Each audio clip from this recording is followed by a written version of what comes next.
Leonardo Padura es, de todos esos ejemplos, y habría más, por cierto, uno de los que intentó distintas vías, ¿no? Es seguramente, hoy como hoy, uno de los escritores, o sin uno de, el más importante escritor de Cuba actualmente, y esta búsqueda de la realidad la intentó a través de la novela negra. Fue el, digamos, el inventor del género negro en Cuba, o el gran reformador del género negro en Cuba, pero no se detuvo en eso. Escribió también obras, aparte de ser periodista, musicólogo, un atento observador de la realidad social cubana, pero también lo hizo con dos novelas que a mí, y creo que a él tampoco, no nos gusta definir novelas históricas, pero que tienen que ver con la historia, digamos, ¿no? Cómo la historia es presente, ¿no? Cómo a través del pasado entendemos el presente. Y debo decir que a cada libro que Leonardo Padura nos conocimos, aparte que nos conocimos desde hace 25 años, cuando éramos los dos escritores noveles. No teníamos canas. No teníamos canas, no teníamos barriga, no teníamos nada, y éramos felices y casi desconocidos. Pero lo que estaba diciendo es que a cada libro Padura escribe obras, para mí, siempre más complejas, siempre más fascinantes, más victoriosamente ambiciosas. En estos 25 años, la suya fue una apuesta sobre y con la literatura, hecha evidentemente de sensibilidad social y artística, pero sobre todo, yo creo, de disciplina, de empeño, de constancia, y además, a pesar del retraso de hoy, es una persona muy puntual. Eso nos lleva a decir que no es cubano. Y lo digo por venganza, evidentemente, porque en la página 77 de La cola de la serpiente hay un diálogo, habla de un personaje que se llama Tamara, que decide irse por un tiempo a Milán, donde vivía Aymara, su hermana gemela, casada con un italiano que, según todas las lenguas, estaba podrido en plata, y no es mi caso, evidentemente, y según las buenas, era una persona normal y afable. Entonces, ¿ese tipo no es italiano?, preguntó el conejo. O sea, es mi pequeña venganza para eso. Bueno, pero vamos a la obra de Padura. Le decía que hace 20 años o algo así... Disculpa, debo decir que a mí me encantan todos los italianos, excepto Berlusconi. Es decir, que eso es un chiste literario. Lo sabemos, lo sabemos. Bueno, decía que hace 20 años o algo así, donde en Cuba dominaba el realismo de lo más ingenuo, ¿no? O la literatura más o menos de propaganda, Padura fue el primer escritor cubano que eligió la novela negra para contar la realidad en que vivía. Y lo hizo con un personaje, Mario Conde, que antes era policía y después se fue de la policía, y con una espléndida tetralogía, que es Pasado Perfecto, Vientos de Cuaresma, Máscaras y Paisaje de Otoño, que eran las 4 estaciones del año. Y ya no es simplemente una tetralogía, porque a estas 4 novelas se sumaron 3 novelas más con protagonista Mario Conde. Y es un personaje que resuelve casos muy complejos, moviéndose en el escenario de la vida de cada día de la isla. La corrupción subterránea de la burocracia que está en el poder, de los desencantos de una generación. Porque esa es otra cosa muy importante para mí en la literatura de Leonardo. Toda su obra, más o menos, es una radiografía despiadada de la generación que en los años 90, cuando la grande crisis de Cuba, del periodo especial, tenía 40 años más o menos, ¿no? Él dice que es una generación sin rostro, que puede contar historias sobre el desengaño, sobre el desencanto, sobre el dolor del descubrimiento de que todos los caminos se cerraron, ¿no? Y por eso, por ejemplo, es inútil que hable yo. Háblanos de cómo elegiste la novela negra y por qué, y cómo la reformaste, o la tradición que había en Cuba. Muy buenas tardes. Quiero agradecer, por supuesto, a la universidad esta posibilidad de tener este encuentro con ustedes, especialmente al profesor Mario Greco y a mi amigo Bruno. No tengo que agradecerle nada. Somos tan amigos que esto es algo casi normal. Y además, ya esta debe ser como la 50ª vez en que Bruno me ayuda de alguna forma a presentar alguno de mis libros en España, en Italia, ahora aquí en Argentina. Y desde el principio Bruno, bueno, fue un lector muy, muy atento de mis novelas. En los años 1980 en Cuba había una novela policial que se funda en los años 70. Y si voy a contar un poquitico esta historia hacia el pasado es porque es importante que ustedes puedan entender la relación entre lo que yo escribo y lo que se escribía en Cuba. En los años 70 hay un renacimiento de la novela policial en el mundo iberoamericano. Escritores españoles, escritores argentinos, uruguayos, chilenos, cubanos, mexicanos, comienzan a publicar de una manera bastante tímida un tipo de novela policial que en general tuvo un carácter social, trató de contar una realidad. Argentina vio un poco frustrado ese proceso, fueron los años de la dictadura y se complicaron un poquito las cosas, pero los españoles, los mexicanos sí trataron de hacer eso. En el caso cubano ocurrió algo muy contradictorio, y es que la novela policial trató de contar una realidad virtual. Era una realidad deseada.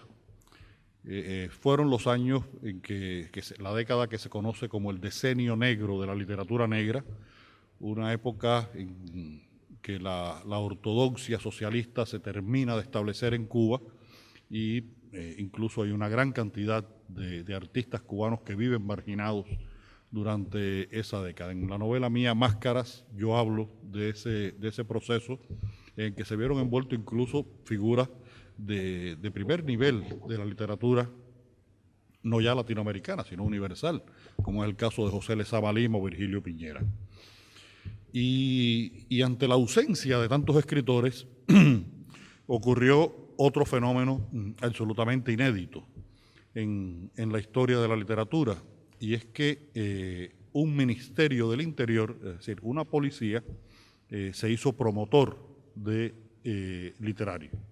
Inventaron una novela policial que trataba de representar esa realidad virtual que querían que se construyera en Cuba.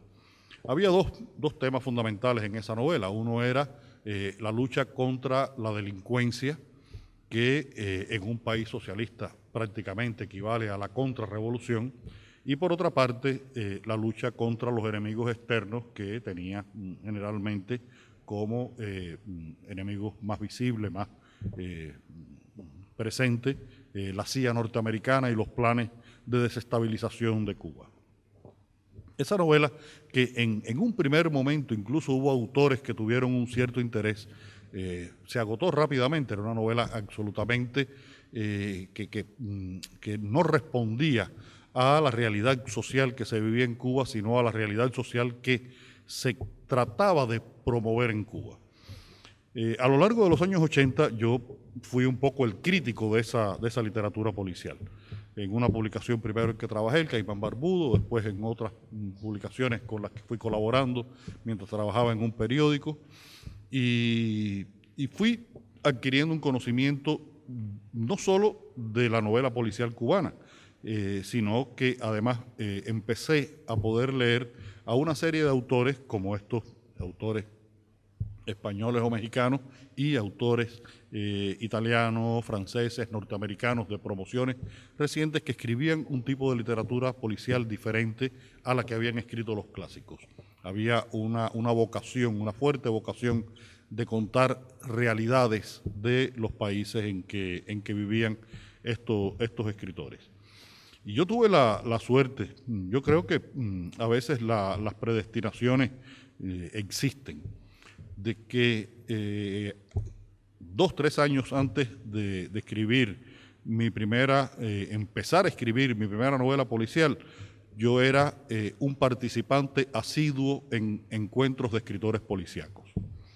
Creo que era el único caso similar, y estuve en las primeras Semanas Negras de Gijón, en encuentros que se celebraron en México, y fui teniendo la posibilidad, el acceso, que desde Cuba era muy complicado, a leer esa literatura que estaban escribiendo esos autores. Y me di cuenta de que era posible, más aún que era necesario, contar la realidad cubana, y que era posible hacerlo desde un tipo de novela muy cercano a lo que hasta ese momento se había considerado la novela policial, porque también me di cuenta de que los códigos de la novela policial tradicional ya no funcionaban de la misma manera. Se habían violado tantas veces que se había abierto una posibilidad literaria para el escritor que pretendiera escribir lo que se ha dado en llamar más bien ahora novela negra. Y desde esa perspectiva empiezo a escribir mi primera novela, Pasado Perfecto. Es el año 1990, estoy viviendo en Cuba, comienza la crisis, empiezo a escribir esta novela y tenía 2 objetivos. Uno, escribir una novela policial que no se pareciera a las novelas policiales cubanas. Segundo objetivo, escribir una novela policial que de alguna forma reflejara los conflictos de la sociedad que estábamos viviendo. Y por eso escogí el tema de la corrupción. Un personaje corrupto que ha desaparecido y que un policía debe buscarlo. No lo dudé un instante en buscar un protagonista que fuera policía. La verosimilitud de la realidad cubana, y la palabra realidad aquí se va a repetir bastante y tiene que ver con lo que Bruno ha propuesto. Creo que es importante. La realidad cubana no me permitía que fuera verosímil que alguien investigara un crimen sin ser policía. Todavía hoy es imposible hacerlo. Todavía entre los trabajadores por cuenta propia que hay en Cuba, el oficio de detective no ha sido aprobado. Y tuve que darle a ese personaje, bueno, la condición de policía. Pero yo quería que ese personaje a la vez fuera un intermediario entre esa realidad que yo quería reflejar y mi visión de la realidad. Es decir, que tenía que ser alguien capaz de ayudarme a reflejar esa realidad. Para eso tenía que tener una cierta sensibilidad, una mirada crítica sobre la realidad, una inteligencia, una cultura para poder hacer determinadas asociaciones. Y eso me creaba un segundo y gran problema. Inteligencia, cultura, sensibilidad, policía. No es fácil encontrar en ese oficio cualidades de ese tipo. Y realmente lo que hice fue que creé un policía literario, un policía de la literatura.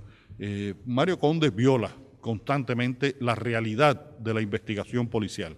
Yo incluso hice algo con toda intención, y es que traté de no aprender, de no saber, de no enterarme cómo eran los métodos investigativos reales de la policía cubana, porque eso me daba un margen de libertad para yo poder ficcionar las investigaciones que hacía este personaje. Además, las investigaciones me importaban mucho menos que lo que él iba encontrando y testimoniando de esa realidad. Y de ese experimento sale esta primera novela, Pasado Perfecto, sale este personaje de Mario Conde, con toda una serie de características que creo que lo humanizaban como individuo y que de lleno rompía con la novela policial que se había promovido en Cuba hasta esos momentos. Tanto rompía que en ese año, cuando yo termino la novela, en el año 90, la envío a un concurso que fallaba en los primeros meses del año 1991, que era un concurso, en ese momento en Cuba prácticamente no había papel, se habían cerrado las editoriales, pero todavía ese concurso que organizaba el Ministerio del Interior podía publicar los libros que ganaban el premio. Y mi única alternativa era mandarla a ese concurso. Presento la novela al concurso con muchas dudas, pero sin otra alternativa. Recuerdo que yo estaba haciendo un trabajo para un documental sobre la emigración catalana a Cuba en España, con un director de cine cubano. Estábamos en España, habíamos hecho un recorrido por Cataluña, estábamos en Madrid, ya casi terminando. Y como en aquella época nosotros íbamos a trabajar a determinados lugares como este, con Televisión Española, y al final nos pagaban en Cuba, en pesos cubanos, realmente lo que nosotros ganábamos era lo que podíamos ahorrar de las dietas que nos daban las distintas instituciones con que trabajaban. Y por eso yo, cada vez que iba a las oficinas de Televisión Española, era que llamaba a mi casa. Es decir, no me gastaba 10 pesetas llamando por teléfono porque tenía que ahorrarla. Y agarro el primer teléfono que me encuentro, llamo a Lucía, como 3 días, mi esposa, antes de regresar a Cuba, y me dice: Lucía, te tengo una buena noticia. Dígole, ¿qué pasó? Dice que ya me dijeron que ganaste el premio de novela del concurso. Y yo, coño, qué bueno. Bueno, se lo digo al otro del director, a los compañeros que estaban trabajando conmigo, festejamos, hablamos, en fin. 3 días después llego a La Habana y cuando llego al aeropuerto me espera Lucía y me dice: tengo que darte una mala noticia. No te dieron el premio, dejaron el premio desierto. Y yo, como 5 o 6 meses después, uno de los jurados, parece que fue tanta la vergüenza que sintió que se me acercó. Eran 3 jurados. Después los 3 me lo dijeron, pero hubo uno primero. Me dijo: mira, Leonardo, lo que pasó fue que tu novela era la mejor, era el premio. Hicimos el acta y la noche antes de la premiación vino un señor que me tocó la puerta y me dijo que teníamos que hacer otra acta porque tu novela no podía ser el premio. Evidentemente la habían leído en ese momento. Y era una novela que, bueno, esa novela después se publicó en Cuba, 3 o 4 años después, ganó el premio de la crítica, se ha editado, se ha reeditado, pero aquellos organizadores del premio, con todo su derecho además, no la consideraron apropiada por la visión de la realidad y de una investigación policial que daba esa novela. A partir de ahí yo decidí, tuve la suerte de que la novela se publicó en México en una pequeñísima colección que organizaba el escritor Paco Ignacio Taibo en la Universidad de Guadalajara. Muchos escritores de este grupo publicamos allí alguna novela. Y tuve la suerte de, que pude llevar algunos libros a Cuba, y cuando se lo di a los amigos más cercanos, que yo quería que leyera la novela, ocurrió algo que para mí fue muy, muy importante y creo que decisivo. Y es que, la mayoría me dijo: oh, sí, me gusta la novela y tal, pero todos me dijeron: oye, me encanta el personaje de Mario Conde. Y esa fue lo que me dio la idea de convertir a Mario Conde en un personaje de 4 novelas en aquel momento, sin saber si podía escribir 4 novelas, si me salían de la cabeza 4 novelas. Y decidí escribir esta tetralogía y hacer con ellas un balance de lo que había sido el presente y la vida cubana hasta ese momento en el que ocurrían los acontecimientos, que era el año 1989. aunque realmente hay una trampa con respecto a la realidad en estas novelas. Y es que todas ocurren en 1989 por dos razones. Es un año muy significativo para Cuba, es el año en que cae el muro de Berlín, empieza a desintegrarse el socialismo en Europa del Este, es el año en que se produce los juicios y fusilamientos de un grupo de altos oficiales del Ejército y del Ministerio del Interior cubano, esos mismos que no me daban el premio porque yo ponía que había un personaje que se robaba algún dinero, estaban traficando drogas, trayendo marfiles de Angola, y tenían montado unos grandes negocios y terminaron fusilados algunos de ellos, incluso terminó preso el ministro del Interior. Y ese es un elemento importante lo que ocurrió ese año, porque fue el año como que en el que se rompió el encanto y empezamos a pensar y a ver la realidad cubana de otra manera. Pero también fue el último año normal de la vida cubana, porque a partir del año 90 todo se fue complicando, fueron desapareciendo los objetos de la realidad de una manera absoluta. Desapareció el transporte, la electricidad, los cigarros, la comida, todo, y era imposible escribir una novela policial. Esto que le voy a decir ahora es parte de la realidad. Por ejemplo, las patrullas policiales cubanas de esa época tenían la orden de solamente moverse, es decir, gastar gasolina, cuando los convocaran por un acto de muy elevada importancia policial. Si era estos dos negros que en la esquina se estaban fajando y con dos machetes matándose entre ellos, dejen a los negros tranquilos que ellos van a resolver su problema como siempre lo han resuelto. Porque ni siquiera había gasolina para las perseguidoras, no había teléfonos públicos. Entonces eso me hacía imposible colocar a un personaje a hacer una investigación policial cuando ni siquiera podía moverse por la ciudad. No podía tomar ron, no podía fumar, como le gusta tanto a Mario Conde, pero la mente del personaje, como la mente mía, por supuesto, evoluciona con cada una de estas novelas a lo largo de una década que fue muy significativa en el cambio de la visión de la realidad que hemos tenido los cubanos. Muy bien. Ya eso me parece muy, muy interesante. Yo quisiera, antes de llegar a las dos novelas que fueron distribuidas aquí, hablar de esas, quisiera tocar, por ejemplo, La neblina del ayer, que para mí es la novela de Mario Conde que más me gusta, y otra vez por venganza, porque un hombre del mafioso Joe Stasi, que es un administrador, un gestor de burdeles en La Habana, en la Cuba de Fulgencio Batista, en esa novela lleva lamentablemente mi nombre. Y bueno, lo perdonamos a Padura. Pero es interesante esta novela por la evolución, porque acá aparecen dos elementos importantes. Uno es un tono de nostalgia, ¿no? ¿Cómo decir? La malinconía por la pureza perdida, el cansancio histórico de una generación que lleva a Mario Conde a una vieja historia de los años 50, ¿no? La Cuba de los burdeles, de la música de Fulgencio Batista, etcétera, etcétera.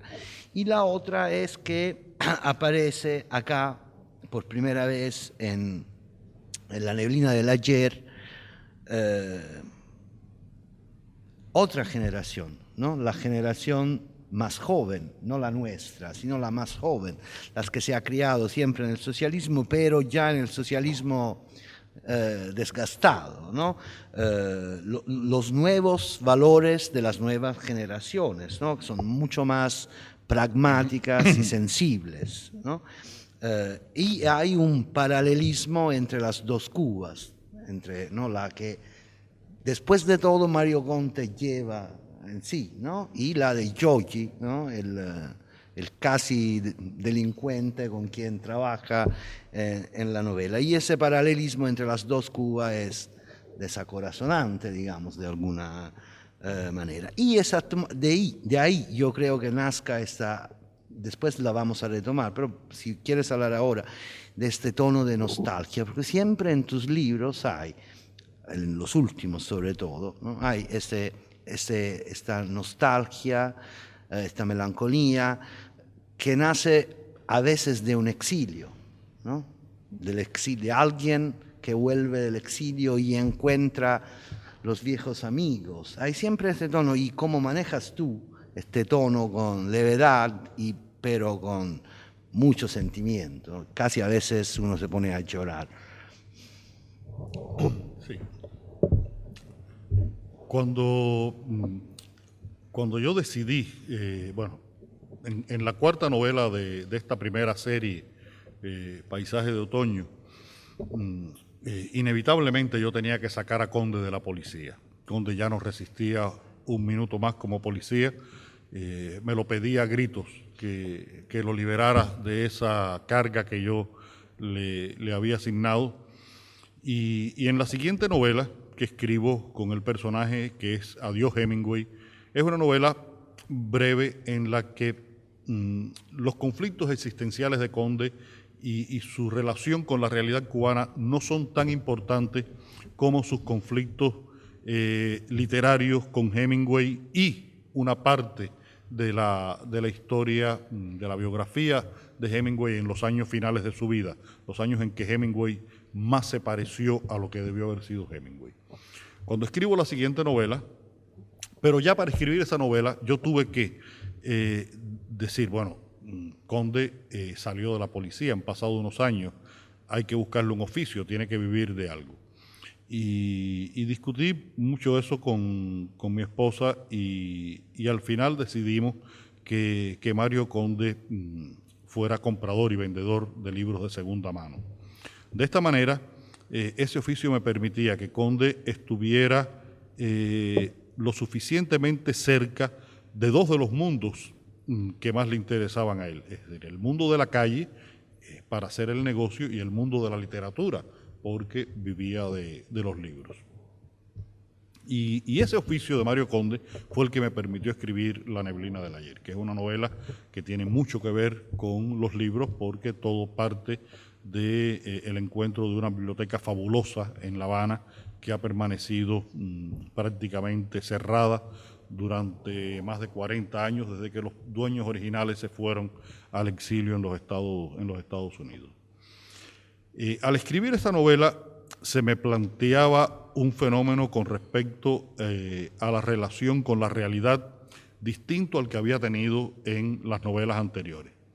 Porque si las novelas anteriores yo las había ubicado en el año 1989, estaba moviéndome en una realidad en la que lo normal había sido la preservación de un estado de cosas muy similar al que existía en todos los países socialistas. Y en el caso cubano, con sus peculiaridades, fue un momento incluso de una cierta bonanza. Todavía mi generación, cuando habla de los años 80, lo mira como la década maravillosa. Fue un momento en el que era posible consumir determinadas cosas, ir a hoteles en la playa, asistir a espectáculos y tomarse una botella de ron, en fin. Con el dinero que uno ganaba, uno podía vivir en Cuba y eso fue suficiente para nosotros después de tantas carencias en los años 60 y 70.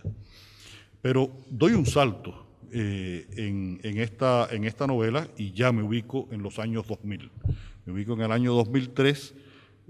Ha pasado la década de los 90 del periodo especial y ha comenzado lo que en una película cubana reciente los personajes le llaman esa cosa que vino después del periodo especial. Es una etapa que no tiene nombre porque no es propiamente el periodo especial, porque bueno, ya hay menos apagones o casi no hay apagones, hay unos cuantos autobuses, la gente de una u otra forma puede buscarse la comida si tiene dinero, en una época ni siquiera con dinero la conseguía, y esa otra normalidad ha significado también el surgimiento de una realidad con otros códigos, sobre todo no solo sociales y económicos, sino sobre todo códigos éticos. Y ahí, como se darán cuenta ustedes, yo creo que yo no hubiera podido escribir ninguna de estas novelas si Lucía no me hubiera ayudado. Porque un día le digo a Lucía, tengo un problema con esta novela, y es que de la realidad de la calle y de los jóvenes de estos momentos, estoy hablando del año 2003, Conde no entiende un carajo. Esto se ha quedado, además, como él tiene toda esa cosa romántica, melancólica, nostálgica, es incapaz de poder entender. Dice Lucía, mira, búscale un compañero que sea una generación más joven, que pertenezca a esa generación. Y de esa idea que me dio Lucía surgió Yoyi el Palomo. Yoyi el Palomo es realmente el jefe del negocio de compra y venta de libros viejos, un tipo pragmático, un tipo sin ideología, terminó la universidad como ingeniero civil, colgó el cuadro en una pared y dice en algún momento que no lo utilizó para ir al baño porque el pergamino es demasiado rugoso para limpiarse el fondillo, porque decidió vivir de lo que la realidad le iba dando en cada uno de los momentos, y bueno, maneja plata, tiene un Chevrolet Bel Air del año 56, que es de los mejores que rueda en La Habana, y toda esa filosofía que representa Yoyi el Palomo es la de una juventud cuyos códigos no tienen nada que ver con aquellos intentos, o tal vez es el resultado de aquellos intentos de la construcción del hombre nuevo en Cuba. Yo sé que ese es un tema sensible aquí en Argentina, porque el gran promotor de la construcción del hombre nuevo en Cuba fue nada más y nada menos que un argentino, el Che Guevara, y que incluso filosofó y escribió sobre este tema.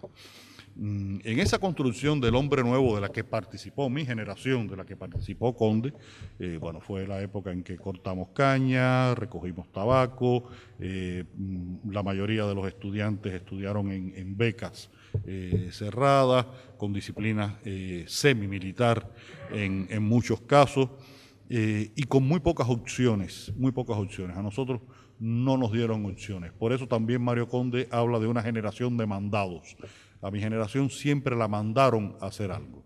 Y esa obediencia, ese cumplimiento de los deberes, que era un cumplimiento obligatorio de los deberes, dio por resultado que, bueno, llegó el año 1990, todo se deshizo, la realidad cambió completamente, y la generación que llega, niña o joven, a esos momentos, se da cuenta de que hay una relación entre el discurso y la vida que van por caminos completamente distintos.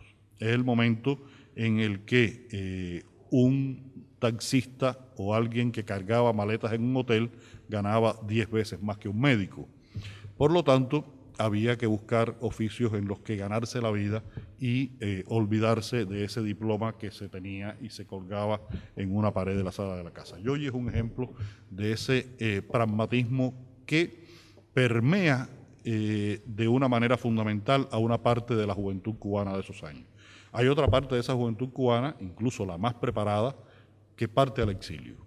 Se van definitivamente en aquellos años, se siguen yendo ahora.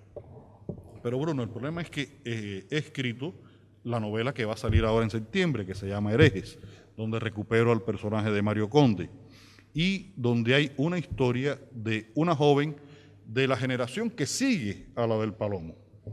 Es la historia de una muchacha emo, de los que usan el pelo por aquí por la cara, las uñas negras y tal, medio gótico, que se ha perdido y que tiene una filosofía completamente diferente a la de Yoyi. Si los de esa generación, que son los que ahora tienen 30 y tantos años, con respecto a las de esta muchacha, que son los que ahora tienen 18, 19 años, hay una diferencia que es la que va entre el pragmatismo y la herejía. Nacieron herejes, no creen en absolutamente nada. Incluso tienen hasta una relación diferente con lo material. No les importa. El problema es que tienen una filosofía de la vida en la que hay que disfrutar lo que se tiene en determinado momento. Eso ha significado que han aumentado los índices de drogadicción, de alcoholismo en Cuba en esa generación. No les importa ir a la universidad.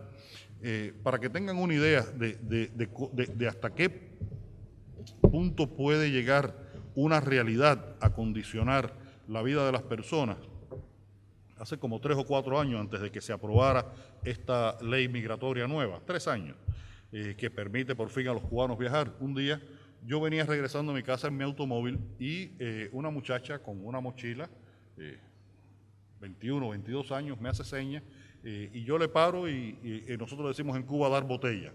Un aventón decimos dar botella. Y en Cuba la botella se ha convertido en una institución desde aquellos años del periodo especial.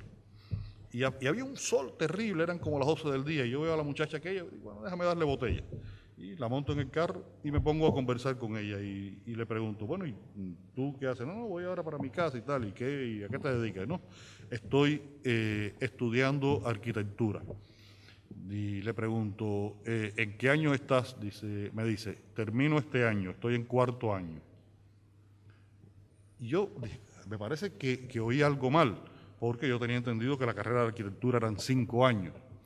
Y le digo, pero quitaron 1 año de la carrera de arquitectura. Y dice, no.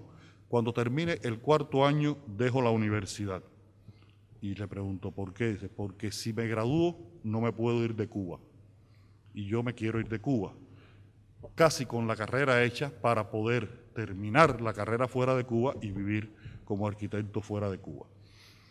Que esa muchacha me haya dicho eso a mí, sin conocerme, como lo más normal del mundo, me dio una medida de hasta qué punto la mentalidad, la psicología de una juventud que existe hoy en Cuba, como esa de una muchacha universitaria, no estamos hablando de un marginal, puede ponerse en función de resolver los problemas individuales, única y exclusivamente los problemas individuales, porque se ha llegado a un punto de la realidad en la que los proyectos colectivos no tienen espacio, única y exclusivamente tienen espacio la solución de los problemas individuales.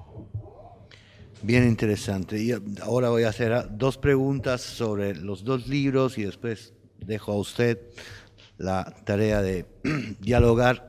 Estamos en un diálogo abierto con Leonardo Padura. La cola de la serpiente, digamos, es la última, pero no es la última porque la escribiste un poco antes, y es una novela de Mario Conde que se desarrolla entre los chinos de La Habana. Y eso surge, lo dices al final de la novela, de un trabajo periodístico que hiciste hace años, ¿no? Bueno, entonces mi pregunta, como acá tenemos a los grandes representantes del periodismo narrativo, háblame de la novela, pero también de la importancia del trabajo periodístico, de las técnicas periodísticas que utilizas también a veces en tus novelas, ¿no? Yo, cuando iba a matricular en la universidad, mi sueño era ser cronista deportivo. Y quería ser cronista deportivo porque era un jugador de béisbol frustrado. Pero ese socialismo pautado cubano decidió que en el país había demasiados periodistas y ese año la carrera de periodismo no habría. Fui a dar a la Escuela de Artes y Letras y el socialismo pautado cubano decidió que había demasiados historiadores del arte y no abrió la carrera de Historia del Arte. Y terminé estudiando filología, incluso la primera semana estuve en el aula de filología clásica, y cuando empecé a ver que tenía que estudiar griego y latín en serio, me mandé a correr y me fui para filología hispánica. Pero mi vida laboral activa en Cuba la hice siempre como periodista. Desde el año 1980 hasta el 83 trabajé en un mensuario cultural. Me votaron de ese mensuario cultural por mis problemas ideológicos, con toda razón, evidentemente sabían que los tenía. Fui a trabajar a un periódico donde me debía reeducar, y en ese periódico me hice periodista, pero además creo que fue los 6 años que trabajé en ese periódico, se llama Juventud Rebelde, fue lo que me permitió convertirme de un aprendiz de escritor en un escritor con una cierta capacidad profesional. Antes de entrar en el periódico yo había escrito un primer libro de cuentos, había escrito casi terminado mi primera novela que se llama Fiebre de Caballos, y trabajé 6 años en el periódico prácticamente sin escribir literatura, porque hice un periodismo de investigación muy intenso.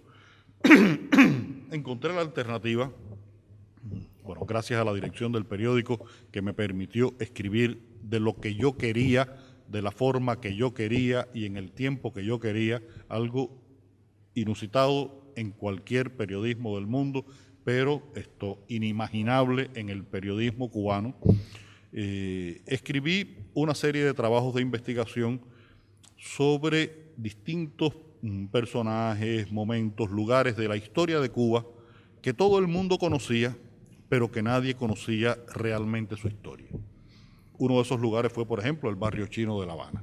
Me metí en el barrio chino de La Habana, hice un largo reportaje que salió publicado en dos entregas del periódico. Estos reportajes salían los domingos, la gente hacía cola para comprar los periódicos, algo que tampoco ha vuelto a pasar en Cuba. Y ahí, bueno, descubrí sobre todo, además de lo que todo el mundo sabía, que había habido una gran migración china a Cuba.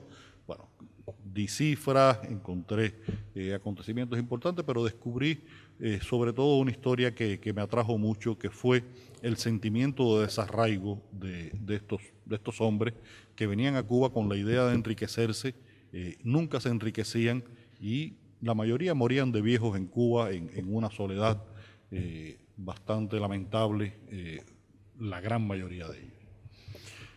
Esa relación con el periodismo significó para mí varias cosas muy importantes. Primero, me dio un conocimiento de la historia no oficial cubana, porque escribí sobre el barrio chino, escribí sobre la historia de la Virgen Nacional Cubana, la Virgen de la Caridad del Cobre, sobre la historia de cómo se inventó el ron Bacardí en Santiago de Cuba, la presencia de los colonos franco-haitianos y la cultura del café en la zona oriental de Cuba, la historia del proxeneta más famoso de la historia cubana, Alberto Yarini y Ponce de León, sobre la emigración catalana, gracias a lo cual después estuve en televisión española preparando ese documental y pude llamar a Lucía de un teléfono sin tener que pagar.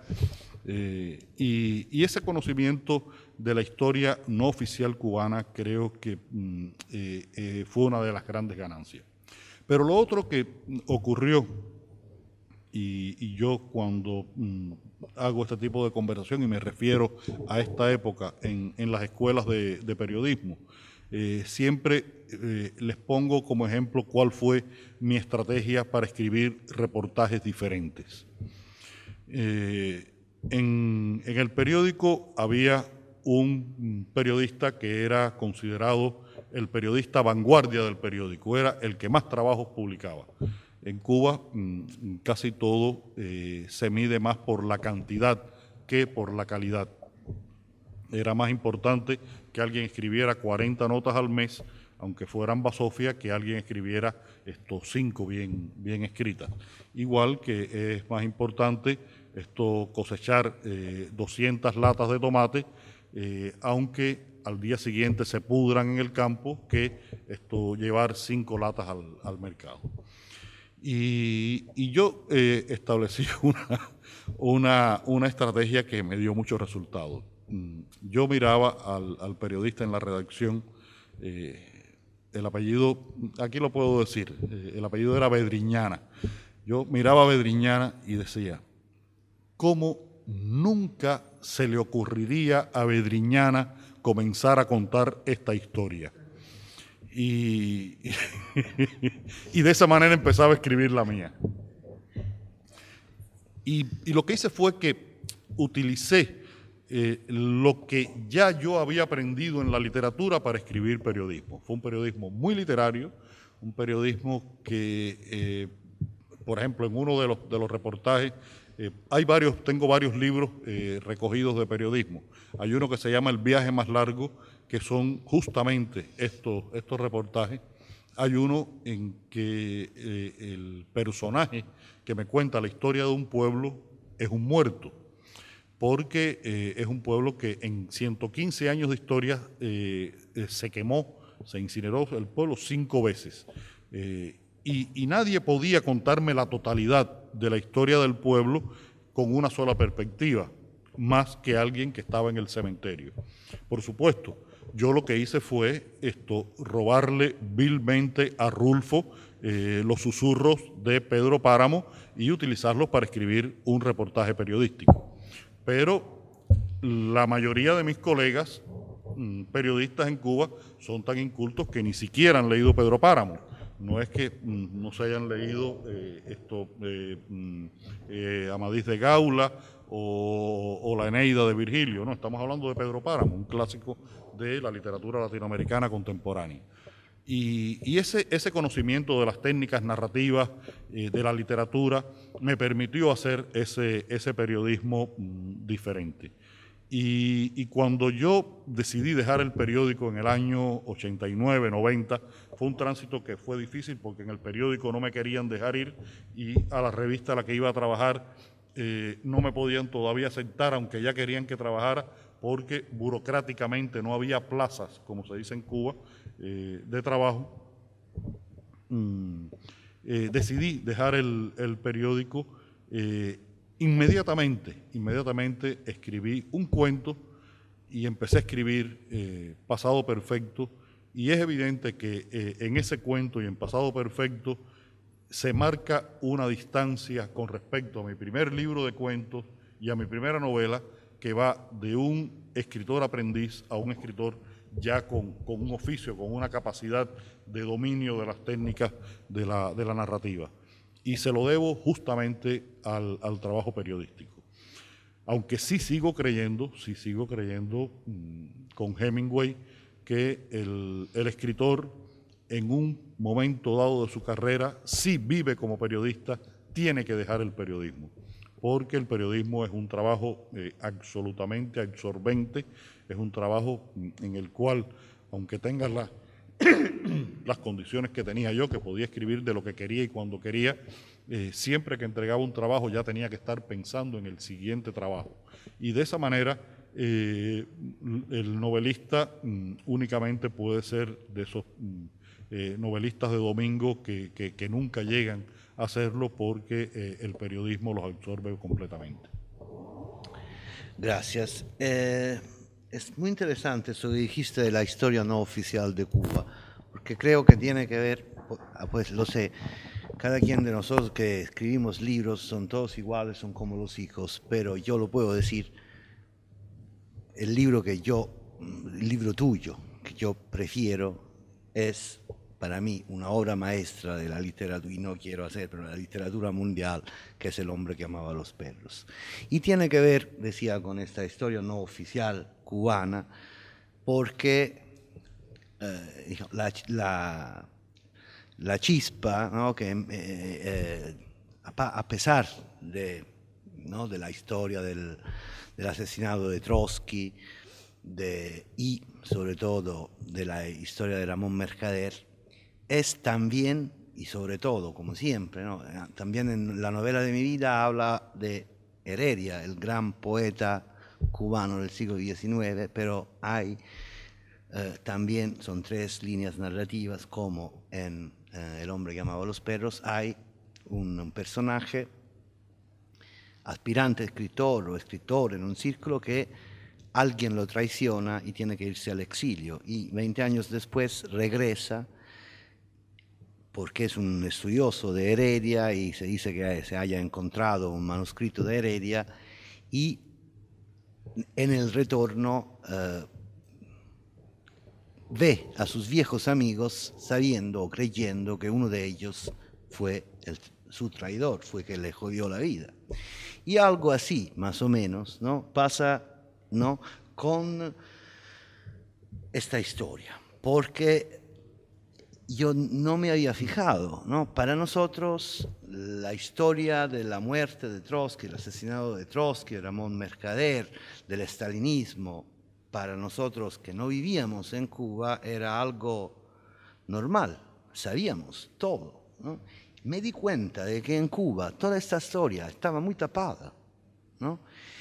Y la gran idea de Padura es, ¿no?, coger el personaje de Ramón Mercader al final de su vida, en una playa con unos perros, ¿no?, y de ahí empezar la historia de su propia generación, ¿no?, de un aspirante escritor que va descubriendo, como si fuera el gran misterio del régimen, ¿no?, esta historia que todos nosotros sabemos. Y además, lo que yo creo que en este libro es maravilloso es, aparte, digamos, el hecho de que acá utilizó, yo creo, sus grandes técnicas de novelista negro, porque está contando la historia de un asesinado en que cuando el lector empieza a leer ya sabe quién es el culpable, ¿no?, y necesita todas las armas del gran escritor de novela negra para que el lector siga leyendo. Más, para mí, algo que me emocionó muchísimo es que yo, leyendo la novela, y creo que le pasa a cualquier lector, es que sabemos que Ramón Mercader es un malo, digamos, ¿no? Es un hombre víctima, ¿no?, de las ideologías, de lo que él creía su deber. Y a pesar de eso, es tan bueno, o sea, nos hace entrar tanto en profundidad en la mente de Ramón Mercader que el lector siente compasión para Ramón Mercader. Está en su mente, lo entiende cómo se puede llegar a una cosa tan horrible como el asesinado, y además el asesinado de un personaje como Trotsky. Pero cuidado, esta compasión, y él lo escribe en algún lugar, no es nunca perdón, ¿no? Porque, dice en algún lugar de la novela, incluso en el totalitarismo más duro, siempre hay un resquicio ético a que el individuo puede agarrarse para decir no a lo que no se puede hacer, a lo que no se puede admitir. Bueno, es inútil que te haga preguntas, dinos algo acerca de... Lo subrayo, para mí El hombre que amaba a los perros es una obra maestra y no lo digo para muchas obras. Si Bruno lo repite por tercera vez me lo voy a creer. Y lo hago por eso. Esta la historia no oficial. Vamos un momentico a la novela de mi vida. La novela de mi vida es una novela que casi no se distribuyó aquí en Argentina porque salió en España en el año 2002. Era el momento aquí de la crisis, llegaron muy pocos ejemplares y Tusquets Argentina tiene ahora como misión fundamental publicar la novela porque creo que es una deuda que hay con los lectores argentinos. Porque esa es una novela sobre la historia, sobre la cara no oficial de una historia oficial. Heredia es el primer gran poeta cubano el primer gran romántico de la lengua, el primer exiliado cubano, y es el poeta cuyos poemas se estudian en la escuela desde la primaria. Su himno del desterrado es unos versos que aprendemos desde niños.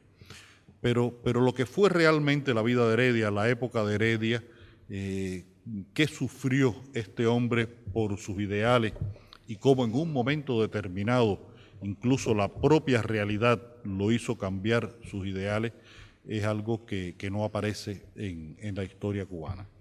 Me costó varias críticas muy agresivas por parte de la academia cubana, porque decían que cómo yo iba a poner en una novela a Heredia yéndose de putas. Y entonces, bueno, es evidente que en los años 20 del siglo XIX, la iniciación sexual de un joven, de una blanco, de una burguesía media, era con una prostituta negra en La Habana. Era muy difícil que se iniciara sexualmente de otra forma. Entonces algo tan normal como eso incluso podía ser motivo de conflicto en Cuba, donde se ha oficializado tanto la historia que cualquier desviación parece que es una agresión histórica. Y una parte de la oficialización de la historia tiene que ver con el silencio, tiene que ver con el ocultamiento. Este no es un fenómeno exclusivo cubano, Rudyard Kapuscinski, uno de los más grandes periodistas del siglo XX y de la historia del periodismo mundial, dijo en los años 90, poco antes de morir, que de la historia de la Unión Soviética que conocíamos en los años 80 y que los entendidos, los estudiosos, creíamos que era toda la historia, en los años 90 descubrimos que era solamente el 20% de la historia, que había un 80% de la historia soviética que estaba oculta, y lo que se empezó a develar con los archivos que se comenzaron a abrir en Moscú nos completó esa historia. El problema es que Kapuscinski no llegó al momento en que Putin volvió a cerrar esos archivos, y por lo tanto yo creo que la historia soviética va a tener como un 140% cuando sepamos todavía muchas cosas que quedaron por ahí que deben ser incluso de las más terribles. Ese ocultamiento fue una política que practicó Stalin desde el principio de su encumbramiento como secretario general del Partido Comunista Soviético. Stalin sabía que la historia había que ocultarla y había que reescribirla. Hay la anécdota por visual más conocida, es una foto tomada en la Plaza Roja en la que aparece Lenin con los líderes bolcheviques y cómo de esa foto van desapareciendo esos líderes bolcheviques uno a uno y se fue reescribiendo la historia. Hay otra muy evidente pero menos conocida, que es la evolución de los rasgos físicos de Stalin, de sus rasgos de georgiano, en los retratos que le fueron haciendo a lo largo de los años, lo fueron rusificando y terminó siendo prácticamente la imagen de un zar ruso que era su gran sueño. Es decir, que incluso la verdad gráfica era manipulada y transformada, mucho más la verdad documental. Cuando yo empecé a hacer la investigación para escribir esta novela, un escritor, amigo común, español, José Manuel Fajardo, me dijo, Leonardo, la tienes negra con esta historia. Y le digo, ¿y por qué Fajardo? Dice, el problema es que en esa historia todos mienten. Todos mienten. Encontrar un atisbo de verdad te va a costar mucho trabajo porque es una historia plagada de mentiras. Y era absolutamente cierto. Stalin reescribió la historia por completo. Esto como dije, es una práctica no solamente soviética, sino que existe en el mundo completo. Lo que ocurre es que en el mundo socialista las alternativas de conocer la otra historia son mucho más difíciles que las que pueden existir en el mundo capitalista. En estos momentos, y algo de eso hablamos en el viaje interplanetario que hicimos de la calle Callao hasta acá, ahora en un taxi, hablamos Bruno y yo, es que hay un fenómeno, me estoy apartando del tema, pero voy a volver, verán, un fenómeno de banalización de la cultura y de la información que es consciente y que tiende de alguna manera a estupidizarnos a todos. Por lo tanto, muchas veces la verdad no la conocemos. La prensa ya no tiene la misma función que tuvo en otra época porque responde muchas veces a intereses más espurios, intereses económicos, partidistas, de grupos de poder, de componendas de pequeños grupos de personas, en fin. Y se ha hecho muy difícil establecer qué cosa es la realidad que leemos constantemente. Pero volviendo al tema de la reescritura de la historia y del ocultamiento de la historia oficial. En Cuba, en la época en que yo era estudiante y en los años 80, Trotsky no existía. En esos años, del año 74 al año 78, Ramón Mercader vivió en Cuba. Posiblemente o probablemente yo hubiera tenido la oportunidad que tuvo Iván de haberme encontrado algún día con Ramón Mercader. Y me hubiera ocurrido lo mismo que Iván. Me hubiera fijado en los perros y no me hubiera fijado en el hombre. Los perros eran extraordinarios, singulares en Cuba. El hombre a lo mejor me fijaba porque en los años 70 tener una camisa como la que usaba Ramón era significativo, pero nada más. Incluso, si alguien me hubiera dicho, ese hombre no se llama Jaime López, se llama Ramón Mercader, no me hubiera dicho absolutamente nada revelador, porque si yo ni siquiera conocía a Trotsky, ¿cómo iba a conocer a Ramón Mercader?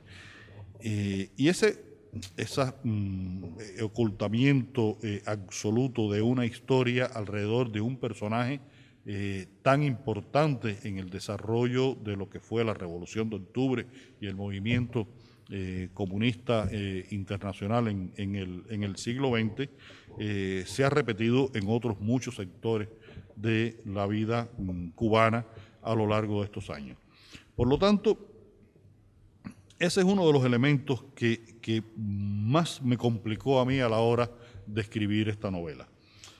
Yo tenía la misión de escribir un libro que dialogara con un lector que había tenido la posibilidad de leer algo sobre Trotsky, algo sobre Mercader.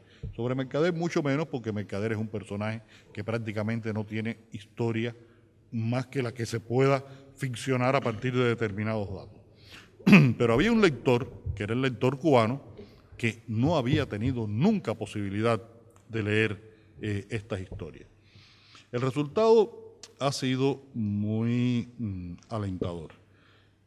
Yo conservo en la casa alrededor de 30, 40 correos electrónicos.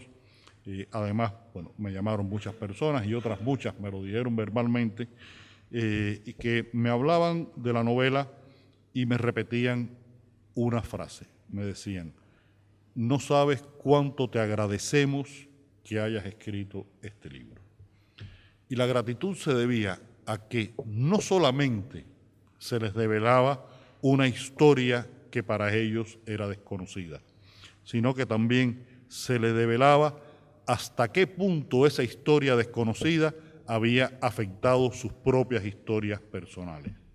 Yo creo que haber conseguido eso, Bruno, será o no una obra maestra, pero a mí me satisface tanto haber conseguido eso para unas personas en Cuba que no tienen la posibilidad del acceso a la información que tengo yo o de haber conseguido estos libros que yo tuve que leer como un loco buscándolo por todas partes. Gente de amigos de medio mundo me mandaron libros de Italia, de Francia, de España, de México, de Perú, me llegó un libro, en fin. Encontré información en los lugares más diversos porque era una historia tan sepultada que desde Cuba era prácticamente imposible escribir.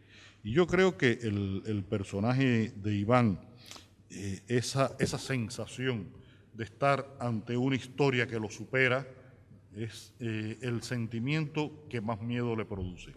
Porque llega un punto en el que las consecuencias que pudiera él pagar por escribir esa historia ya le importan poco. Iván ya es un tipo que está jodido, derrotado, ya no le interesa escribir y lo único que le queda es tratar de ser más o menos una persona normal con la pareja que ha encontrado, una mujer con la cual por fin se siente bien y que tiene tanta mala suerte que se le enferma y se le muere. Es decir, que el miedo no es la razón por la cual Iván no escribe, sino es porque hasta qué punto esa historia lo supera, lo sepulta con esa gran cantidad, esa suma de ocultamientos que era imposible para él poder superar con las posibilidades y las capacidades que tenía. Bueno, yo tendría miles de preguntas, pero no. Pero ahora la palabra a ustedes. O sea, si alguien tiene preguntas para Leonardo, encantados. Espera. Que hay que grabar todo lo que vas a decir estará grabado. ¿Qué tal, Leonardo? Yo te quería preguntar, en ese viaje que comentaste de España en tu vuelta, cuando vos llegaste y te dijeron que el premio había quedado desierto, después de los festejos, ¿qué sentiste y qué pensaste en ese momento? Mira, sencillamente casi sentí que me lo merecía no ganar el premio y que ese era el premio, es decir, que había logrado lo que quería y ellos lo habían entendido. El premio de alguna forma me iba a garantizar la publicación del libro, lo cual para un escritor es muy importante, pero no iba a significar mucho más. Y después creo que las reparaciones históricas de alguna manera lo hacen mirar a uno distinto determinados procesos.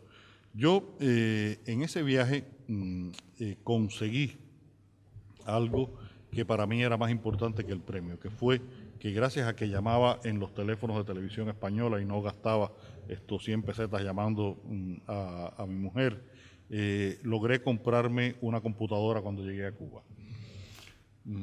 A ver, para que tengas una idea de cómo son las cosas, porque Bruno tiene en este seminario como tema esencial la realidad y la literatura, y creo que esto es importante. En el año 91, tener en Cuba $1.500 era un delito. Estaba penado con cárcel la posesión de divisas. Los artistas que viajábamos al extranjero nos daban la posibilidad de regresar, declarar que teníamos ese dinero y nos los convertían en unos bonos con los cuales podíamos comprar en las tiendas donde compraban los técnicos extranjeros que radicaban todavía en Cuba, ya los pocos que quedaban en aquella época. Pero también había la posibilidad de comprar una computadora, solo que las computadoras no se la vendían a los cubanos. Por suerte había un escritor en Cuba con un pasaporte uruguayo, Daniel Chavarría. Daniel Chavarría llegó a ser propietario de 23 computadoras.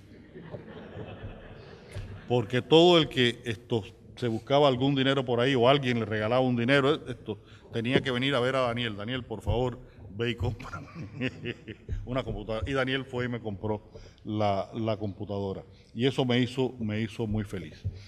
Yo te digo sinceramente, no recuerdo haber sentido como una derrota, como un castigo, como rencor siquiera con ese suceso, porque la noticia que me dio Lucía me puso tan contento porque no me la creía. Yo estaba seguro que era imposible. La primera, la de que había ganado el premio. Y después la otra, bueno, fue como volver a despertar en la realidad.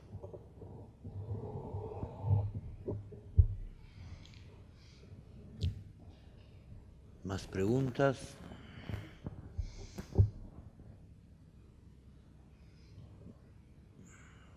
Hola, ¿qué tal? Vi una edición cubana del libro de Rodolfo Walsh, Operación Masacre, en la que vos le haces el prólogo. Quería preguntarte por tu relación con la lectura de Walsh, de cuándo es, qué significó, también teniendo en cuenta lo que contaste de tu relación con el periodismo, la escritura y la investigación. Sí, no, es una relación bastante antigua. En Cuba se hizo una edición en los años 60 de Operación Masacre. Y yo debo haberlo leído, yo creo que ya en la época en que estaba en la universidad. Y después, bueno, leí Quién mató a Rosendo.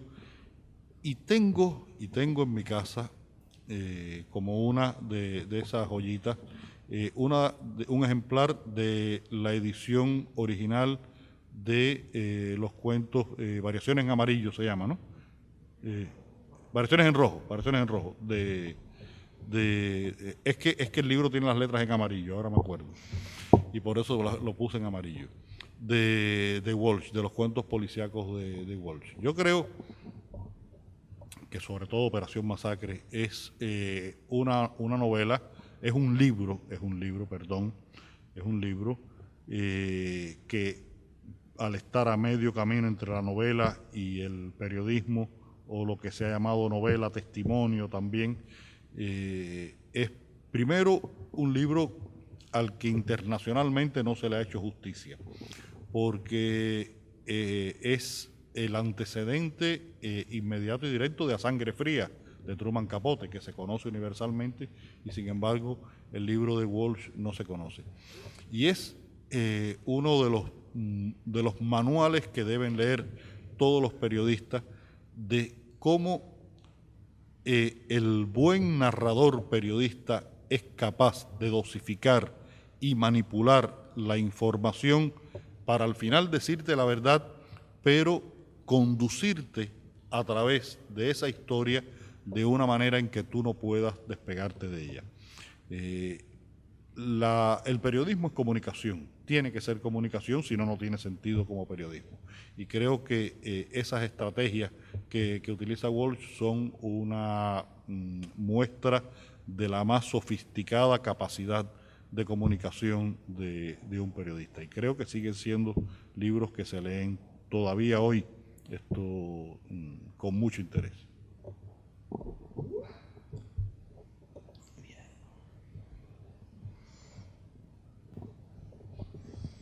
Yo te quería preguntar, como decías que para escribir El hombre que amaba a los perros tuviste que documentarte con muchos libros de Europa o de otros países de Latinoamérica, ¿cómo habría cambiado tu percepción de la realidad cubana si hubieras decidido vivir en el extranjero y no quedarte en tu barrio en infancia, como en el que vivís actualmente? Mira, especular sobre lo que pudiera haber sido y no ha sido siempre es complicado. Yo pienso que posiblemente yo no hubiera escrito los libros que he escrito, o por lo menos no los hubiera escrito de la misma manera si me hubiera ido a vivir fuera de Cuba. La literatura, sobre todo la novela cubana que se hace por escritores que han salido de Cuba, tiene dos elementos que muchas veces la afectan literariamente. Por un lado es la intención abierta de denuncia política y por otro lado es la expresión abierta de un rencor. Yo creo que escribir desde el rencor continuadamente, tú puedes en un momento determinado hacerlo, pero continuadamente escribir desde el rencor es algo que no es beneficioso para el escritor. Y por otra parte, utilizar siempre la literatura como un instrumento de posible denuncia política tampoco es bueno para la literatura.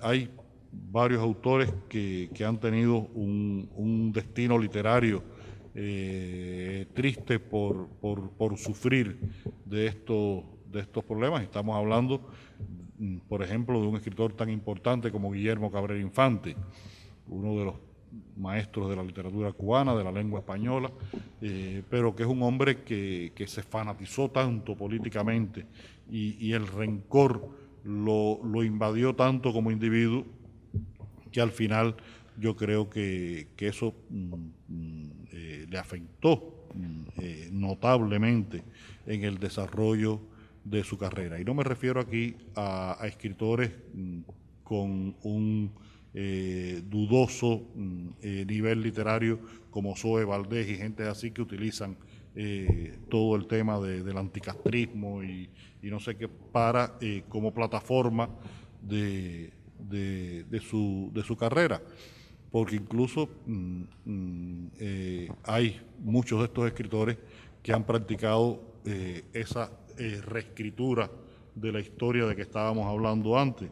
En el caso de Zoe, por ejemplo, incluso ella ha reescrito su biografía para poder justificar o tratar de justificar la posición política que tiene y los sufrimientos entre los que vivió en Cuba. Un escritor es su contexto, es su lengua, es su cultura, es su circunstancia. Yo he discutido este tema específicamente con un escritor al que admiro mucho y me parece uno de los grandes escritores cubanos de estos momentos, que es Abilio Esteves, que fue compañero mío de la universidad, vive en Barcelona hace 8 o 10 años, y Abilio es un escritor que ahora mismo está en una situación que no sabe qué cosa es ni qué cosa va a ser, porque no deja de ser un escritor cubano, pero Cuba cada vez le queda más lejos. Y no es un escritor que quiere convertir su literatura en una denuncia política ni convertir los rencores que Abilio sí pudiera tener porque como homosexual fue reprimido en Cuba en una época determinada, no quiere convertir ese rencor y esas posiciones políticas en el instrumento, en la sustancia de su literatura. Y le cuesta trabajo encontrar una forma de expresión, una autenticidad en el tratamiento de determinados asuntos. Por eso su última novela escrita se desarrolla completamente en los años 50. Es decir, en vez de acercarse a la realidad del presente, se va alejando cada vez más de la realidad del presente, buscando una Cuba congelada, una Cuba detenida. Porque es muy difícil realmente desde la distancia poder mantener una relación. Incluso, acuérdate de lo que dije yo en algún momento que me había pasado con Conde en La neblina del ayer, que tuve que buscarle un personaje que le explicara un poco cómo pensaban los jóvenes. Porque una sociedad, incluso en la que uno vive, se va llenando de capas. Se va llenando de capas y uno no puede tener la pretensión de poder conocer cada una de esas capas. Pero si te alejas totalmente y ya no perteneces a ninguna de esas capas, es mucho más difícil. Yo tengo un ejemplo de por qué quiero seguir siendo escritor cubano. Yo tengo el pasaporte español. Es decir, yo pudiera haberme ido de Cuba hace muchos años. Incluso tengo ahora el pasaporte español, que no tengo ni abuelos ni bisabuelos españoles. Me lo concedió el Consejo de Ministros de España por mi trabajo literario y en el cine en España. Y yo siempre digo que yo, aunque tenga el pasaporte y la nacionalidad española, nunca podré ser un escritor español, porque si alguien me pregunta quién fue el líder goleador de la Liga Española en el año 72, yo nunca lo voy a saber. Pero sin embargo, me preguntan quién fue el líder de los bateadores en la Liga Cubana de Béisbol, y lo sé. Esa memoria es mi memoria, es la memoria cultural de un escritor, y sin esa memoria es muy difícil, por lo menos la literatura que yo quiero hacer, que es esa literatura de que hablaba Bruno, que tiene una conexión, más o menos directa, pero una conexión con una realidad. O sea, que yo que no conozco quién fue el líder en Italia, ¿qué hago? ¿Qué escritor soy yo? Pero no ¿sabes cómo se hace el café ristretto? Eso sí, bueno, muy eso bien, sí. muy bien. Hola, buenas noches. Nosotros estuvimos asistiendo al seminario del Bruno Arpaia, estuvimos leyendo profundamente La cola de la serpiente y surgieron una serie de preguntas sobre el rol del detective. El rol del detective, este personaje que busca por cosas generacionales, desde la respiración artificial de Piglia en adelante, pasando por Bolaño, pasando por tu obra, pasando por Cercas, pasando por todos estos, aparece un personaje, una especie como de arquetipo sapiencial, que es un detective o no es un detective, pero hace algo que se parece mucho a lo que hace un detective. Investiga, pregunta, conversa y encuentra pocas cosas. ¿Qué buscan estos detectives? ¿Por qué el detective aparece con esta fuerza en esta tendencia literaria, en esta actualidad literaria latinoamericana, hispanoamericana? Yo creo que es precisamente por la necesidad de acercarnos a una verdad, por la necesidad de buscar una verdad posible. El contexto social, político, económico latinoamericano de los últimos años ha sido muy complicado. La década de los 90 fue muy complicada, esta última década con gobiernos de carácter más de izquierda también ha sido muy complicada, pero es que en general la historia latinoamericana es la historia de una complicación. Y las verdades se vuelven más relativas en sociedades que incluso son culturas bastante jóvenes históricamente. Por lo tanto, el personaje que busca la verdad cumple la función del detective. No solamente el detective debe develar misterios, lo fundamental de develar un misterio es encontrar la verdad. Eso deshace el misterio. Y creo que por eso aparecen tantos personajes con estas características. Vos hablaste de tu generación, de la generación del pragmatismo, de la generación de los herejes. Yo te quería preguntar actualmente cuál es tu público, qué tipo de lectores te siguen ahí en Cuba, si vos los tenés caracterizados. Es difícil saber en el caso cubano, sobre todo porque la cantidad de ejemplares de los libros que se publican siempre es insuficiente con respecto a la demanda, por lo menos en mi caso. Hace 2 meses fue la Feria del Libro de La Habana.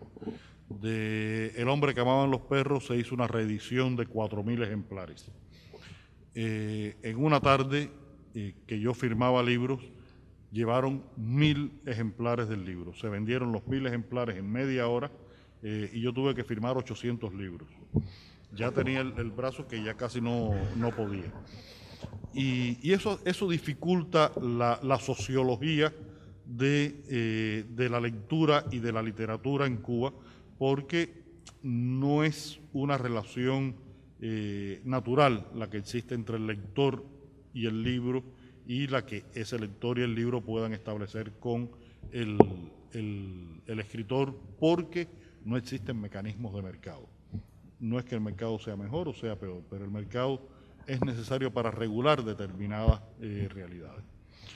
Lo que yo he podido observar, y es una observación completamente empírica, es que hace unos días me llamó una señora que vive en las afueras de La Habana, que tiene 91 años, que todavía lee y se ve que está lúcida, y me dijo que uno de los sueños de su vida antes de morirse sería que yo fuera a visitarla, porque se había leído El hombre que amaba a los perros y le había parecido una novela que le había... Y entonces le dije, mire señora, yo estoy entrando y saliendo de Cuba y tengo apuntado la dirección por allá.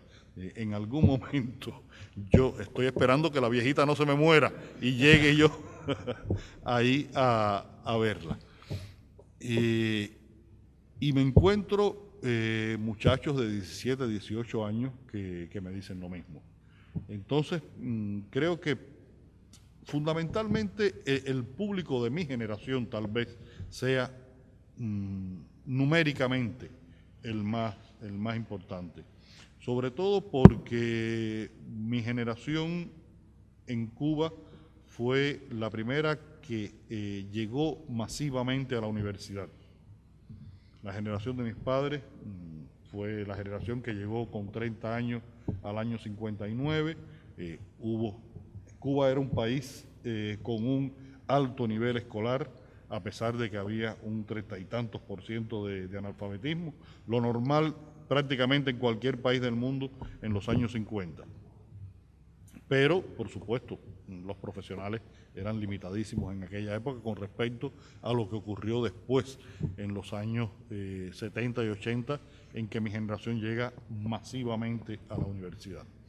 Ya a partir de los 90, la universidad comienza a reducirse, comienza a perder calidad, y en estos momentos incluso las matrículas universitarias se han reducido porque se considera que es más necesario que existan técnicos que universitarios. Y esa razón de que pertenezca a una generación que es fundamentalmente universitaria hace que también haya muchos lectores. Porque además nos criamos en una época en que el acceso al libro era muy fácil en Cuba. Se publicaba lo que el gobierno decidía, es decir, no se publicaba, por ejemplo, a Guillermo Cabrera Infante, porque se consideraba un enemigo de la revolución, o no se publicaban determinadas novelas de autores como Cloester o Solzhenitsyn, por decir dos nombres pronto y mal.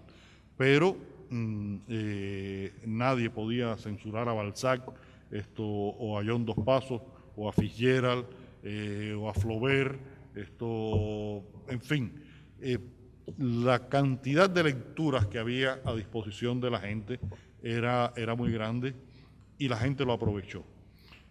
Yo siento que hoy se lee mucho menos en Cuba. Siento que se lee mucho menos en Cuba y ese es uno de los fenómenos que más me preocupa, porque creo que eso inmediatamente se empieza a reflejar en una sociedad. Los niveles de instrucción y de cultura tienen mucho que ver con los comportamientos éticos, públicos de las personas, y por lo general, ustedes lo habrán visto aquí, como yo lo veo en Madrid o lo veo en otras partes. El que va en el colectivo leyendo un libro, uno se da cuenta que es una persona que tiene una actitud específica ante la vida, mejor que otras. No todos van sentados, no todos pueden leer un libro o no todos pueden comprarlo. Esto no se puede ver en blanco y negro, pero de todas maneras esa persona que lee y tiene acceso a la cultura, evidentemente es una persona que en sus comportamientos públicos generalmente tiene actitudes mejores. Y es una lástima que eso se esté perdiendo en Cuba. Hola, ¿qué tal? Decías en un momento que en 1989 fue el momento en el que se rompió el encanto en Cuba. para vos también fue el momento en que se rompió el encanto, si es que alguna vez estuviste encantado, digamos, con la revolución y el castrismo. Yo nunca fui de los más encantados. Tampoco fui de los más desencantados. Hice una vida normal en Cuba. Lo que sí recuerdo que en ese año 89, el problema es que yo estuve un año en Angola. Yo estuve un año en Angola como periodista, no, afortunadamente no como militar. Estuve un año en Angola y vi y viví lo que significa estar en un país en guerra, en un país donde además los habitantes del país no quieren que tú estés en el país, te sienten como, no como un invasor, pero sí te sentían como alguien ajeno, un intruso, por decirlo de alguna forma. Y oí todos aquellos discursos sobre el heroísmo, sobre lo importante que era el internacionalismo proletario.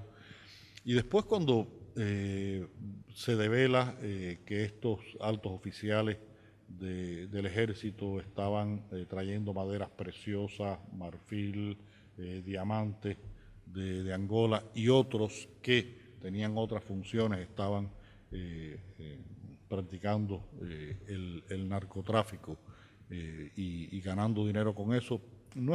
Incluso no es que se hicieran millonarios, era tan curioso que ellos cogían solamente una parte de ese dinero y la otra iba a las arcas del Estado, y con eso se sostenían determinados proyectos que existían en Cuba. Se compraban cosas que por el embargo norteamericano no se podían comprar legalmente, en fin. Pero de todas maneras saber eso fue un golpe, como un golpe bajo, ¿no? que recibí yo personalmente, que ya traía otros golpes. Lo que yo sí he tratado en mi vida de separar lo más posible, sobre todo ya en mi vida adulta, lo más posible la política de mi pertenencia. Yo soy cubano con independencia del gobierno que haya en Cuba. Y es una pertenencia que trato de defender y que he tratado de sostener durante todos estos años. La poeta Dulce María Loinás una vez le preguntaron, Dulce, ¿y por qué usted nunca se fue de Cuba? Y ella respondió, porque yo llegué primero. Y es verdad, somos muchos los que hemos llegado primero. Y eso nos da ese sentido de pertenencia, de saber que ese es el lugar. Y con independencia de las decepciones, el sentimiento a veces incluso de engaño que hemos sufrido, pues bueno, yo por lo menos trato de que no me gane el rencor. Y cuando te digo esto del desengaño y de las cosas que no hemos sabido, son tantas las historias posibles que se pueden contar a ese respecto de todo lo que se prometió festinadamente y nunca se cumplió. No se me olvida, por ejemplo, la metáfora, que no era metafórica, de que la bahía de La Habana en Cuba iba a haber una producción tan grande de leche que la bahía de La Habana, en vez de agua, se iba a llenar de leche. Eso lo dijo Fidel Castro una vez. Y para lograr eso, instauró un plan, porque descubrió, o alguien le dijo, que la productividad lechera de la vaca estaba en la temperatura en que estuviera el hipotálamo de la vaca. Las vacas más productoras de leche son las holandesas, donde la temperatura promedio anual es de 21 grados. La temperatura promedio anual de Cuba es de 28, hay una diferencia de 7 grados. Y entonces lo que se le ocurrió a Fidel fue crear unas naves muy largas, donde las vacas se colocaban una al lado de otra y había unas cortinas con unos ojales, como lo de los botones, por el cual se le metía la cabeza a la vaca y era un tubo donde había aire acondicionado a 21 grados para que en el hipotálamo la vaca tuviera 21 grados.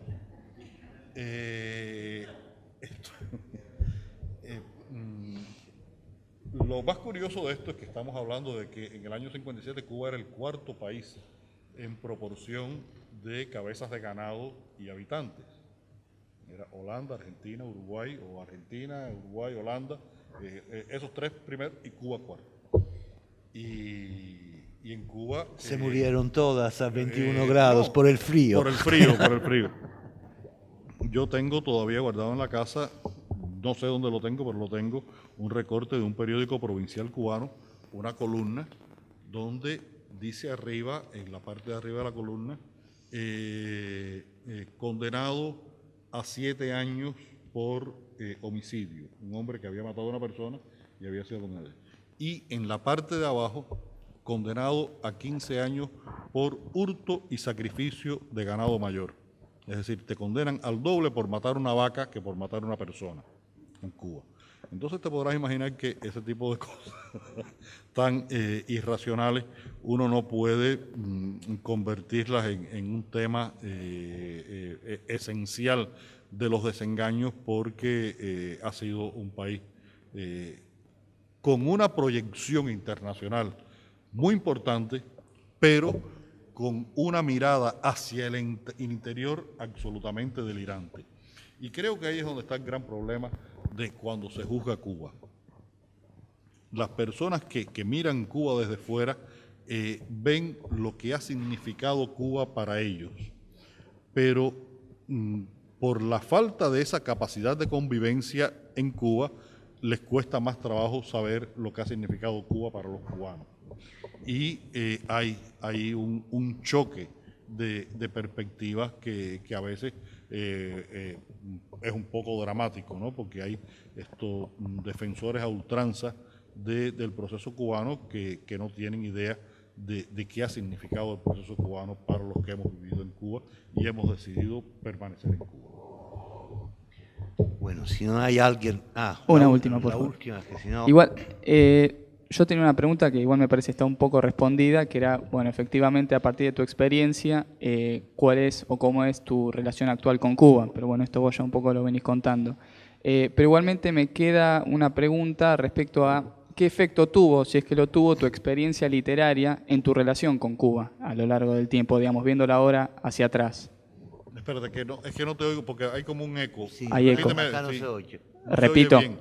Repíteme la segunda pregunta. La segunda pregunta, ¿qué efecto tuvo, si es que tuvo alguno, tu experiencia literaria en tu relación con Cuba a lo largo del tiempo, visto hoy, digamos, hacia atrás? Si es que ha cambiado, si no, digamos, ¿cómo repercutió eso en tu concepción y tu reflexión, digamos, de Cuba y en tu experiencia? No, yo creo que todo escritor, no todo, pero bueno, muchos escritores dependemos de una tradición, porque bueno, escribimos en una lengua, pertenecemos a una cultura, y hay escritores que se apegan más o menos a esa tradición, incluso para quebrar determinadas reglas, determinadas estructuras, determinadas herencias, determinados parentescos con los que lo han antecedido.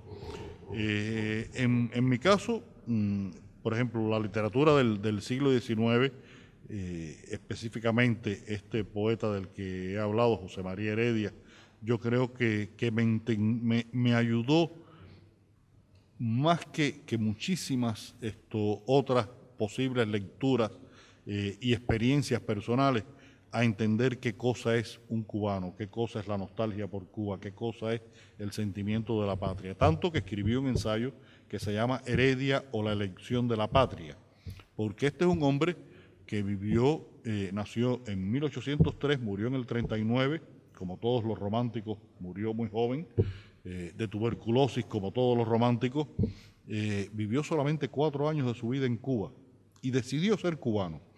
Y ese arraigo a un territorio, a una cultura, a una forma de ser en el que él vivió en el momento de su definición como ser humano, lo marcó definitivamente. Y por eso la literatura de Heredia para mí ha sido tan importante. Y otra literatura, otras 2 literaturas que lo han sido, es la de Carpentier y la de Cabrera Infante. Carpentier sobre todo porque creo que con él aprendí de manera muy visible en sus obras y además avasallante que la literatura no puede encerrarse en lo local. La literatura tiene que tener aspiraciones universales. Y eso es una enseñanza que resulta muy importante. Y con Guillermo Cabrera Infante, por supuesto, aprendí cómo se escribe en habanero. Guillermo Cabrera Infante es el creador del habanero literario, que es, por supuesto, la consumación de un proceso que venía ocurriendo desde antes, pero que en sus manos ya esto fraguó definitivamente, incluso al punto de que yo he visto e incluso he hojeado la traducción italiana de Tres Tristes Tigres y realmente me pregunto qué podrán entender los italianos de esa novela, más allá de los italianos o los ingleses o quienes sean, los que no hablan lengua española. Nosotros somos no, que ustedes sean más brutos. Porque el valor de la palabra es más importante que el de la anécdota en la novela. Y son escritores que me han ayudado mucho a entender lo que es la literatura y lo que es Cuba. Bueno, no sé qué decir. Ya llevamos casi 2 horas y parecen... Yo quiero agradecer antes que todo a Leonardo y a su generosidad, como ustedes vieron. O sea, es un autor que se concede mucho, nos habló de su intimidad. Les agradezco a ustedes por haber esperado hasta 1 hora que empezáramos esta charla. Espero que la hayan disfrutado. Espero que nos veamos en un futuro bastante próximo y tal vez también con Padura. Muchas gracias a todos.